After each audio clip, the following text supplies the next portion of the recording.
Hey guys, Alex here from Homeschool of Bel Air. Today's video is going to be a quick update as to how our school year is going so far.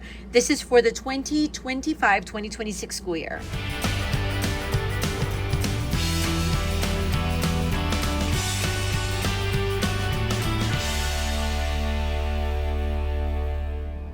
Okay, so if you guys didn't know, we did end up starting our school year fairly early. We started it May 5th.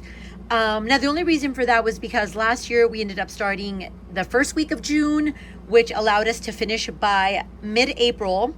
Now, by the time we completed that, I wanted to not take too much time off. We do homeschool year round. So I did give the kids 2 weeks off, and then we just started back up which was, the 5th of May. It was on a Monday. So we do have a couple weeks in. Now, today I'm going to be updating you guys on how my sophomore is doing this school year. Now, this is for Vincent. He is in 10th grade now. So he has done, I'm trying to think, for the all-in-one curriculum, we're about 24 lessons in. So that is kind of where we're at as far as days in for the school year. Now, if you guys are not familiar with the all-in-one curriculum, I have done a couple of videos in the past because we did do this curriculum last year for Vincent's 9th grade school year. And then obviously, if you guys have followed me, also for Adrian, my middle son's school year. I'll be updating you guys on Adrian and on Evelyn here on a separate video. I'll probably be doing that either later today or maybe sometime later this week. So for now, it's just going to be on Vincent. So I'm going to go ahead and just kind of talk to you guys a little bit about the curriculum, because if you guys are new to my channel, you guys probably have no idea what this curriculum is. So this curriculum here is more of a neutral secular-ish curriculum. It's called all-in-one curriculum. Nothing to do with easy peasy all-in-one curriculum. This is a completely different curriculum. Now, this curriculum, when you purchase it, it is a fillable PDF format. So you do get you can buy it in a bundle as far as grade level, or for 9th grade or high school, for high school, you can buy the subjects individually, just depending on what you feel more comfortable with. Now, for high school, I did end up buying the complete high school pack, which at the time of my purchase, I believe it was only $89.99, and that had the 9th grade, 10th grade, 11th grade, all the way to 12th grade. It was from language arts. You get your history or geography, and then your sciences for high school, and then your math. Now, as far as this curriculum, we are not using the math that comes with this curriculum, but we are supplementing with other math. Okay, so the other thing is everything you need for this curriculum does come in your fillable PDF format. So if there's any kind of literature that goes with your language arts, it's going to come within your PDF. So it's going to give you the literature, so you don't have to buy the actual books themselves. So I'm trying to think if there's anything I'm missing. You also get your worksheets, your activity pages within the curriculum. It is a fillable PDF format, so you can just do it on the computer and type in your answers. We choose to print the activity pages. So any kind of assignment, test, anything like that, I print out. It is time consuming. It is very cumbersome to do it, but it has worked out for us. And I will say that one key trick to do is to turn the PDF fillable format into just regular PDF, and then you can delete pages or kind of format the pages where you can print them out a little easier. I sometimes create blocks in the areas that I want to just kind of block out if I don't want to print the whole thing. It's hard to explain, but I'll try to see if I can do another video kind of explaining my printing process for this curriculum. But I don't want to make this video too long, so let me go ahead and get started. I'm going to start with language arts first, and then just kind of go on. And then obviously I'm going to be covering the whole how everything is going this year. So just keep in mind that I did make some changes, but like I said, I'll talk about those once we get there. Okay, so I went ahead and pulled up the PDF on his computer. This is how he does his lesson. He knows whatever subject he's going to do. He pulls up that textbook, and then he has his activity book here. So right now he's actually starting, let me get to it, lesson 24. Now, for this particular lesson that he's going to be starting, it's a 2-day project that he's actually starting, and it's part of Oedipus the King. So right now, that's what he's been reading, Oedipus. I don't know if it's Oedipus or Oedipus. We've just been calling it Oedipus the King. Now, like I said, the textbook has the literature within. Let me see if I have it, because I think he's done with the literature. Yeah, he is. He's kind of just summarizing at this point. Let me go backwards. Okay, yeah, so here it is. So anything he has to read besides his textbook, like like I said, for instance, this one he's reading the play Oedipus the King. The textbook itself supplies that. So this would be the literature that he's reading. And then his lessons basically either come before or after. So like for instance here, for the next lesson, it would be some summarizing of what he read in the prior lesson. So like I said, these pages here are the ones that I have in this book here. So let me get to the lesson that he's on. So right now he's working through a project that he's working on. He should be completing this project tomorrow. Today's Monday, so he was working on lesson 24 today, which, like I said, he has 2 days to work on that project. Now, for this curriculum, the pages that we have down here are going to be any assignment that he has, whether it be vocabulary, grammar, any kind of writing assignment or summarizing, it's going to be in here. Now, one of the changes that I did do is we did notice that he had an excessive amount of vocabulary going on with this school year.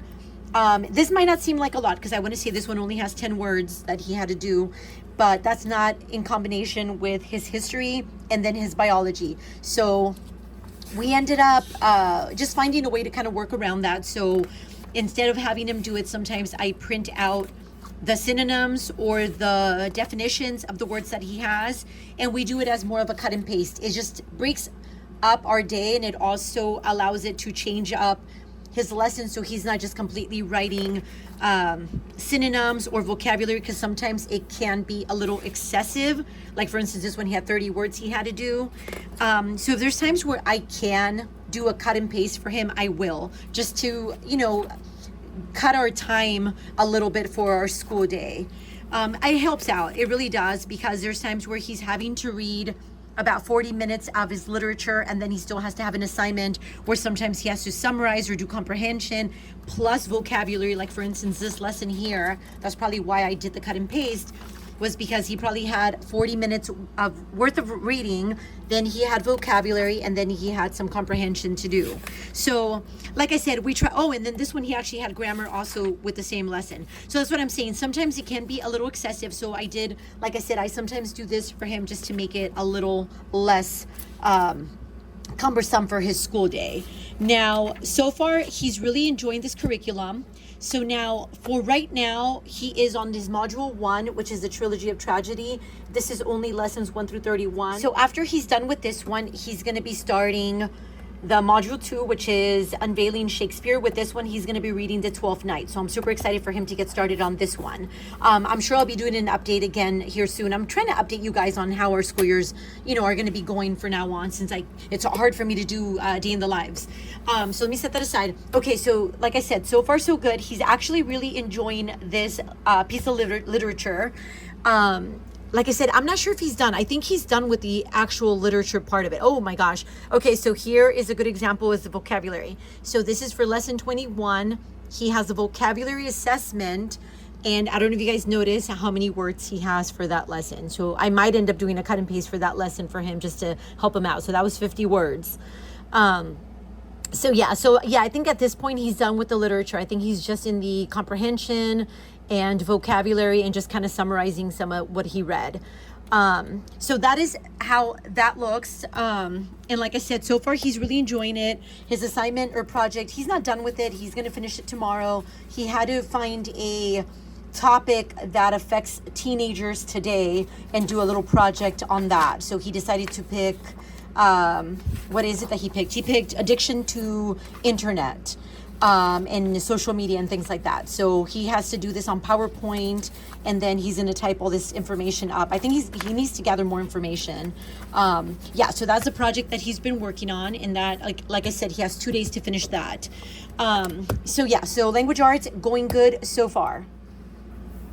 Okay, so next up is biology. Now, as far as biology, this one too, he's on lesson 25 starting tomorrow. So far, so good with biology. He was actually mentioning to me that biology so far has been his favorite subject this year so far. So that makes me excited. Now, as far as biology, it's set up the same way. He has the on the computer, he has his textbook with vocabulary. He gets his little textbook reading, whatever information he has to learn about, and then his worksheet. Obviously, like I said, the worksheets are the pages that I printed out and are in this book here. So right now he is on lesson 20. Oh, he just completed lesson 24, so he'll be starting lesson 25 tomorrow, and he's on plant cells.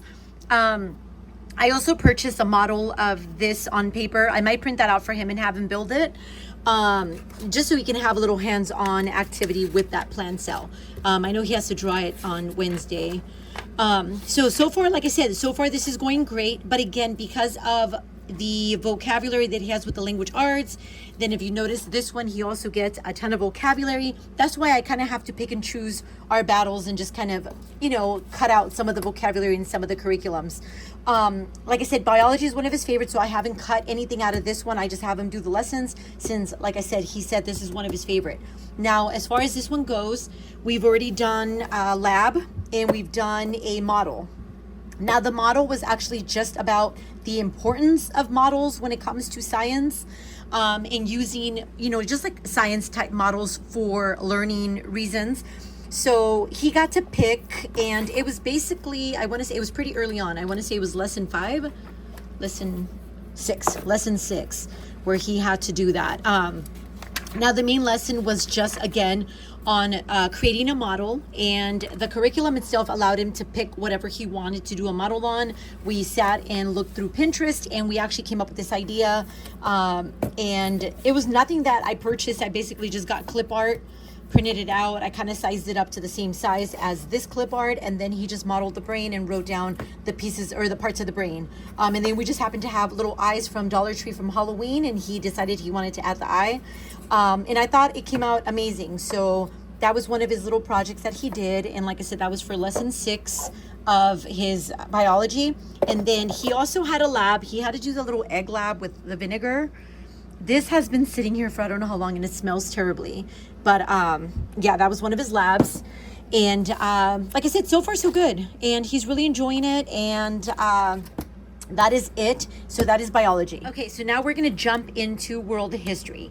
Now, as far as world history, he's enjoying the world history, but he did bring it up to me that the work was a little much. Now, not that it's hard, it's just a lot. So I'm not against a lot of work by any means. The problem with that is that when he's doing the language arts and he has a ton of vocabulary and comprehension to do, and then he goes into the biology, which is one of his favorites, and he's having to do a bunch of vocabulary and quizzes and comprehension, and then we get into world history, and he sometimes gets 3 to 4 pages of just vocabulary for one single lesson. He told me that it could be a little much. Now, the way that I've kind of customized it for him is we skip around. So there's certain things where I'll just cross off and not have him do. I do pre-read the lesson for him, so I kind of sit the day before I read the lesson, so I do have questions to ask him about certain things. So I know he's reading the lessons. We kind of do it verbally. But another thing that I've been doing also, like the language arts, I've been doing more of a cut and paste with some of the vocabulary. So then he just cuts and matches him up to the word, instead of him having to look up every single word and, try to write down a definition. It just makes it go by a little quicker. Now, the other thing I do is, you guys are going to notice a lot of skipped areas. What I do, especially because some of the lesson concept checks, which are like the quizzes, they're very long. Some of them have been up to 5, 6. I want to say one of them was like 8 pages. So for situations like this, I have him just do the front pages. So if you guys see here, he did the front page, not the back page, did the front page, not the back page, front page, and that's just how we've been trying to work it out, so it's not so excessive. The other reason for that is because there's times where that's one only thing I'm not liking about this year's history is that you'll get a main idea review, and then the day after you'll get a concept check. So it's basically the same thing. They're both reviews just by different names. So that can become a little excessive also, and that's why we do this. Because a lot of times these questions he's already answered in the previous lesson. I don't know if that's making sense. That's the one and only thing I'm not liking about this year's history. But other than that, he's really enjoying what he's learning. He has a project actually that he's working on tomorrow. He has to do a timeline, I believe. Yeah, so you're going to see a lot of the vocabulary being skipped. And here I think he did one page yes, one page no. Yeah, so he did one page and then not the, oh yeah, because I told him to skip the vocabulary. That's right. Okay, so that's what he did there. So same thing, it's set up the same way in the sense that you get your lesson, you have your textbook that you read from, and then you have your assignment page, which are these pages here. So for instance, tomorrow he has to do a timeline, create a timeline poster board. So he gets little hands-on assignments like that one. So he's going to be doing that tomorrow. He already did one when he was learning about the hominids. He had to do a poster board on a timeline of the hominids. I just found this on Pinterest, and then he just wrote information on each one of them. So I'm sure we're going to be doing something similar to that tomorrow. So that is it as far as world history. Like I said, he's really enjoying it.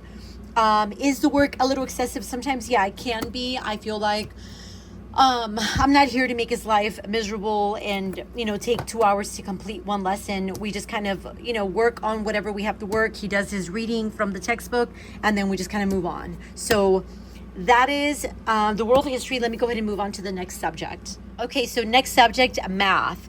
Now, this is different, obviously, from what I posted in our curriculum picks video. Now, the reason why I decided to change it was because the more they worked on teaching textbooks, the more I was realizing that they weren't working out problems. They still needed a lot more hand on paper, working out problem practice. And he started with, I want to say the first couple lessons, I had downloaded the geometry from teaching textbooks, the sample, and he worked some of the first problems. And one of the things that I wasn't liking is that he's had this math notebook for 3 years now while he was working on teaching textbooks. And this notebook was supposed to be for him to work out his problems with teaching textbooks. And it is blank. I mean, there's literally nothing. That told me that he wasn't working out any of his problems. He was just kind of going through the motions of doing his math, probably using a calculator and not really understanding some of the things he was doing because he was just either guessing the answer or using the calculator a little too much. So because of that, I was talking to a good friend of mine, and she's been using the All Things Algebra. So I decided to go ahead and switch Vincent over to the geometry from All Things Algebra. I liked what I saw, and I liked that obviously it's something that it being purchased, it's something I can use over and over again. And so I went ahead and changed it. It is a pricier curriculum, but when you think about being able to use it with multiple students, that's kind of where I feel like it relieves my mind of spending so much money on something this expensive. Now, it's not super expensive. It's not going to be anything more than a homeschool math curriculum. It's still in the price range of any other math curriculum for what you're getting. Now, this has worked wonders. Now, the company or the woman that puts this out, All Things Algebra, she even makes lesson videos on the concepts that you're learning. Okay, so the way that this curriculum is set up is when you purchase it, you get your 8 to 9 units for the school year. I want to say it's like 8 or 9 units for the whole entire school year. But I think it depends on the grade level. So Vincent started the geometry. He just completed unit 1 on Friday. Now, the way that the teacher does it is she has when you purchase it, you get a page that is kind of like a Google slide on your computer, and it has links to lesson pages or lessons on YouTube. Basically, you can't just access those videos. You could only access them with the curriculum. In those videos, she goes over the lesson so your student can follow along the lesson. And then you have your homework page. Now, the homework page is basically a page of like an assignment page based on what you learned via the lesson that you followed along with the teacher. It has worked amazingly. Vincent is actually really enjoying his math. He's actually understanding the concepts. And I feel more at ease seeing that he's working out the problems and understanding what he's doing versus with the teaching textbooks where he really has nothing to show for. I kind of feel better about it. So with that, like I said, he just completed Unit 1 and he had a unit test and he did amazing. And I'm very happy with this curriculum. Like I said, he'll be starting Unit 2 tomorrow. So I already have that printed out and ready for him. The only thing I think I have to do is load up the videos. Yeah, the link videos. I have to load those up on his computer, but I'll do that later today. So that is what we're doing for math. And like I said, so far it's working out amazing and very happy with this curriculum. Okay, so next thing is Spanish. Now the Spanish is obviously one of his electives this year. This is for a credit, obviously. Now for this one here, we're doing See It, Say It, Flip Flop Spanish. Now this curriculum here is a mastery program. It also has no workbook. It's basically just flashcards. And for each lesson, you get a certain amount of flashcards. You lay them out. It does have audio. So he has this audio right here. So what it is you set up the cards that you have for said lesson. The audio, the instructor kind of goes over the cards as she's reading them out to you. You're pulling them aside, repeating what she's saying. And then towards the end of the lesson, you start to put the cards together to form sentences. And you write your sentences down. Now he has a notebook where he can write down his sentences. He also has a whiteboard, which is usually what they recommend. I mean, you can buy the paddle board, write out your sentences. I never purchased a paddle board, so we just use a dry erase board. And he writes out his sentences, whatever they are, and then he just erases them or whatever and tries again. With this one, he's only on lesson 2. Now, the reason why he's on lesson 2 is because it's a mastery program, so you don't move ahead until you master the words that you've learned. He's enjoying it. It takes like not even 5 minutes a day. He also has Duolingo on his iPad, so if it's not this, I allow him to decide if he wants to do this or Duolingo. Okay, so next thing is art, which is another elective that we're doing this school year. So I already did a whole video on some of the art changes that we did for the school year. So if you guys haven't seen that video, I'll link it in the description box, but I'll kind of go over it a little bit. So I ended up changing his art to a AP Advanced Art 2-3. This is by a seller on Teacher Pay Teachers named Whitney Panetta. Her TPT is called Look Between the Lines. And I ended up purchasing this advanced art mainly because the art that we were going to do, which was a website that we were going to do, I just felt like it was lacking a little bit in some of the art projects. So I decided to research art a little bit more. And that's how I found Whitney Panetta. So the curriculum that we're doing is he sometimes gets 2 to 3 weeks to work on a certain art project. And what I like about it is that you pretty much get for each lesson, you get some ideas of some of her students that have done the project. You also get some printouts to go with them. You get some slideshows, what to do, what not to do, what's expected of the project, things like that. The seller, Whitney Panetta, also has a YouTube channel where she kind of does some art projects, but she also works on her visual journal, which is a year-long art project that Vincent is also doing along with the curriculum. So I'll kind of go over that a little bit. So far, it's working amazing. He's really enjoying his art this year, which I'm super happy about. So far, he has worked through his 25 Things About Me, which was a visualizing personal voice through mixed media. Now, with this one, it took him 2 weeks to complete. We worked on it little by little. He only does his art usually Tuesdays, Wednesdays, and Thursdays, and then he works on his visual journal every Friday. So basically what he had to do was just kind of create a mixed media art project, and that is what he came up with. And I thought it came out amazing. This one was on a canvas board, and he used cutouts of a magazine. He had me print out a vintage wrestler for him. He painted an acrylic octopus with some background with acrylic. He also used charcoal to add some of the shading on the wrestler. So I thought he did amazing with it, and very happy with it. And so that was his first art project. He started his second project last week, which is his exploring watercolors architectural landscape. Now for this one, that is what he picked.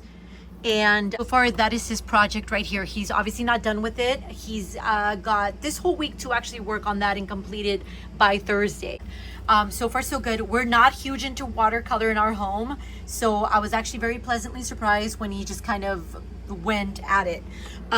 So he's almost done with that. And then I'm trying to think, then he has an altered self-portrait to work on from week 7 to week 10. So I'm excited to see what he comes up with that. Now, along with this art, he also gets handouts. Now with this one, he obviously had some practice pages, posters for watercolor.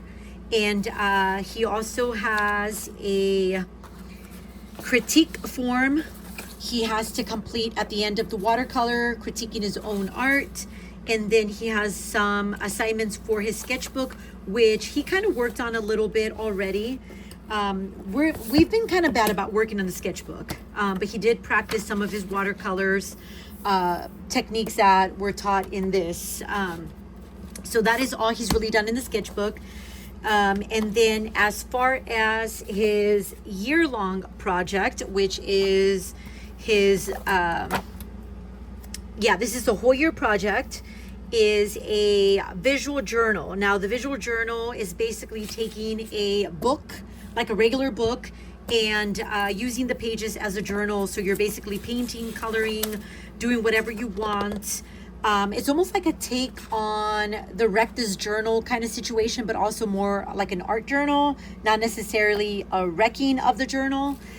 So I found this book at Goodwill, and it was only like $1. And the reason I liked it is because it's only 25 pages. So it's a very small picture book. So I told him if we do 1 page a week, he can complete it for the whole entire school year. So the first couple weeks was just covering the cover and the back cover.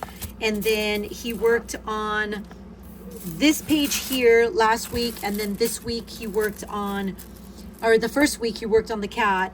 This past week he worked on that. And then this Friday he gets to fill up this page here. So that's just kind of how we're doing it. Every Friday he works on 1 page, covering it up, doing whatever he wants. I also purchased this from Whitney Panetta's website. This is a visual journal inspiration rule design page that I purchased from her, or a PDF that I purchased from her. So with this one, you just get a dice, roll it, and that kind of gives you ideas as to how to fill up your visual journal for each assignment or whatever. Okay, guys, so I hope you guys enjoyed that quick look into our school year and how it's going for my 10th grader. If you guys have any questions, please feel free and leave them down below. Thank you guys again for watching, and we'll see you next time.